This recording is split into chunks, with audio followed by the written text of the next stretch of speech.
Hard sports all plays.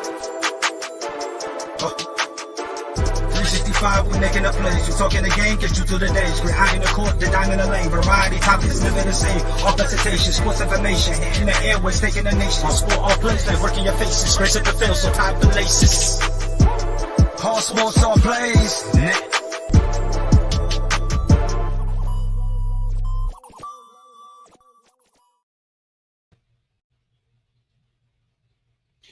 All right, welcome to What the Hill, a wrestling recap show.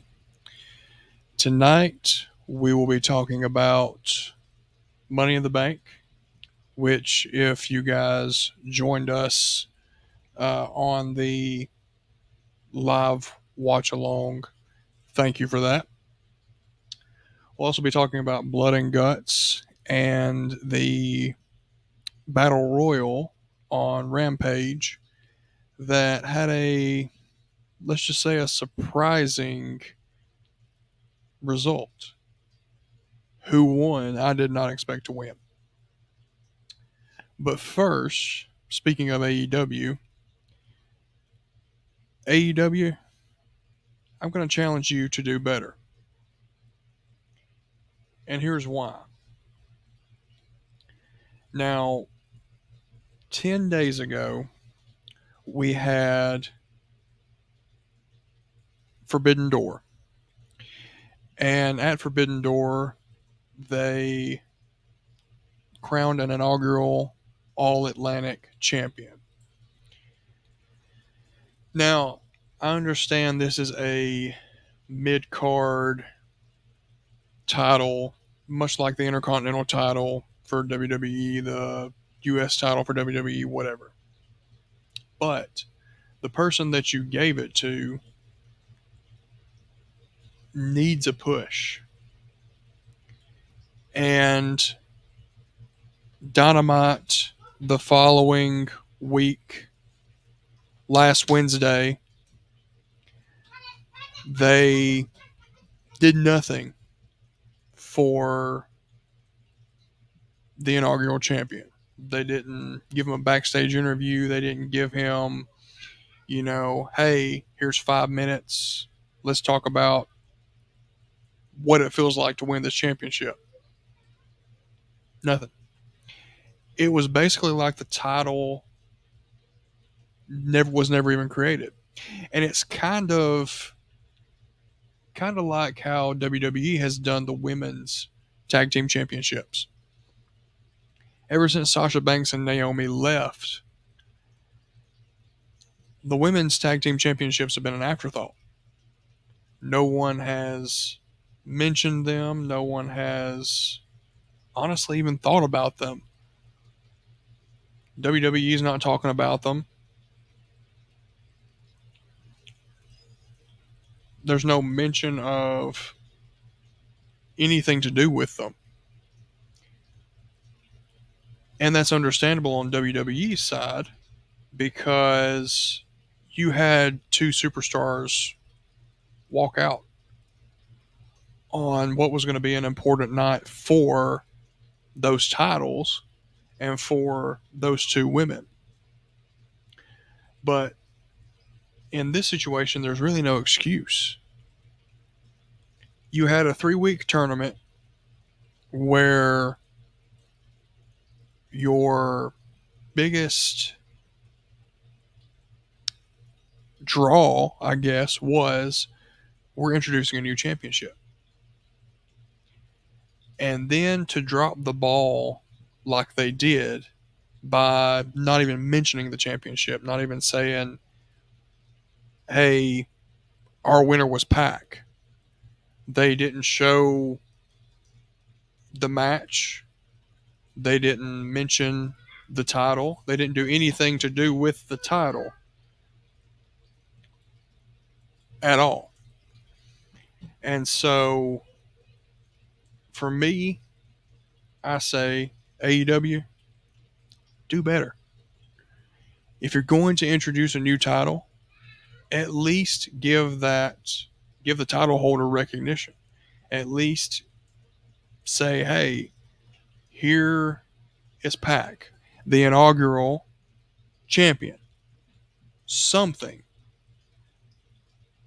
to give him that push that this title should give him. Maybe I'm in the minority on this. Maybe I think that winning titles should matter. Maybe I think that your superstars should matter, especially someone like Pac, who, like I mentioned last week, Pac needed a push. You've got the Death Triangle that's kind of in purgatory right now. And it's not like the Lucha Brothers are going to go anywhere. The Lucha Brothers are one of the staples of not just AEW tag team wrestling, but tag team wrestling, period. And so the Lucha Brothers aren't going anywhere. Pac, on the other hand, you already see that he's an afterthought. You already see that he's one of those guys that AEW can take or leave. And honestly, to put a title on somebody like that and just do nothing with it, it's disrespectful. It's disrespectful to the title. It's disrespectful to Pac, who you awarded the title over 3 other talented superstars, over 3 other talented wrestlers, over 3 other wrestlers who could have used the title. So I just think with this title, AEW dropped the ball. Can you make up for that? Can you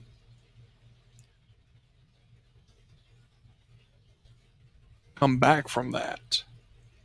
I don't know. It's one of those things where you look at first impression. When you go to a job, your first impression matters. And it starts with the interview. If you walk in and your shirt's wrinkled and you're wearing flip-flops and your shorts have holes in them and your hair looks like you got shocked by an electric fence, you're more than likely not going to get the job. And so I just think that the first impressions of this title is that it doesn't matter. And if it doesn't matter to that extent, why introduce it in the first place? And maybe there was something on Pac's end. There's not been any news reports that I've seen on why he was not on Dynamite last week, or not even spoken about last week. I very seriously doubt it's a Jeff Hardy situation where 2 days before he's supposed to fight for the tag team championships in a ladder match with the Young Bucks, or against the Young Bucks and against the Jurassic Express. I very seriously doubt it's something like that, where Jeff Hardy is arrested for DUI and all of that, and is put into rehab, and then they just completely quit talking about the Hardys in that match. Just because Pac's not that kind of person. He's not one of those that we know of that indulges in that type of stuff. So it's going to be interesting to see what AEW does with this. Do they make a big spectacle out of it tonight? And Dynamite's going on right now. Do they make a big spectacle of it tonight and say, hey, here's our champion? Or do they continue to put him on the back burner? Because they didn't even mention him on Rampage.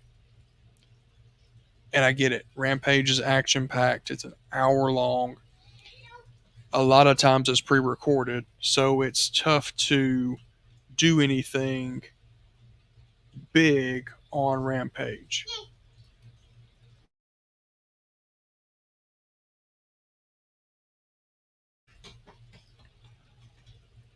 But it's kind of disturbing in a sense. I mean,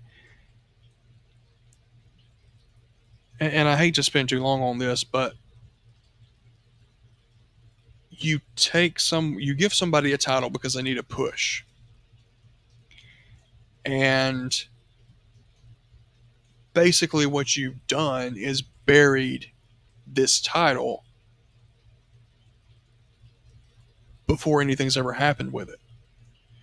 You've buried this title right after your inaugural champion was crowned. We'll see what happens. Speaking of AEW, Blood and Guts. The entire episode of Dynamite was pretty interesting, but it all centered around Blood and Guts, as it should. Blood and Guts is a spectacle that happens once a year. And it derives from war games where you have two rings and start one-on-one. Whichever team wins the man advantage in whatever way they win it, the next competitor is off of that team, making it 2-on-1. The next competitor off the other team, making it 2-on-2, so on and so forth. And this was truly a